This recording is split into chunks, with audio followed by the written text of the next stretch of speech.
Emma was sitting in her cozy living room, surrounded by a cluttered pile of old mason jars. The sun streamed through the window, lighting up the room and casting a glow on her thoughtful face. "There has to be a way to reuse these," she murmured, scrolling through her laptop. A picture of glowing jar lanterns caught her eye.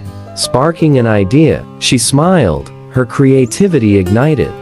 With newfound energy, Emma gathered her supplies: fairy lights, twine, non-toxic paint, and brushes. Sitting at her wooden crafting table, she carefully painted intricate floral patterns on the jars. Once they were dry, she tucked the fairy lights inside, creating delicate, glowing lanterns. That evening, her backyard was transformed into a magical space, illuminated by her handmade creations. She stood back, admiring her work, her heart swelling with pride.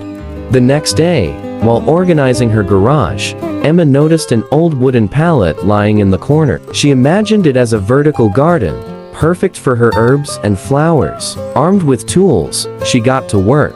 She sawed, sanded, and painted the pallet, transforming it into a vibrant planter. Filling it with soil and plants, she placed it on her balcony, adding a fresh burst of greenery to her home. Later that week, Emma invited her friends for a small dinner party. They gathered in her backyard, under the glow of her jar lanterns. The vertical garden stood proudly in the background, providing herbs for the delicious meal. "It's incredible what you can create with things you'd normally throw away," Emma said, her face glowing with joy. Her friends nodded in admiration, inspired by her passion for sustainability. Emma's journey shows that with a bit of creativity, we can turn the ordinary into the extraordinary, saving the planet, one project at a time.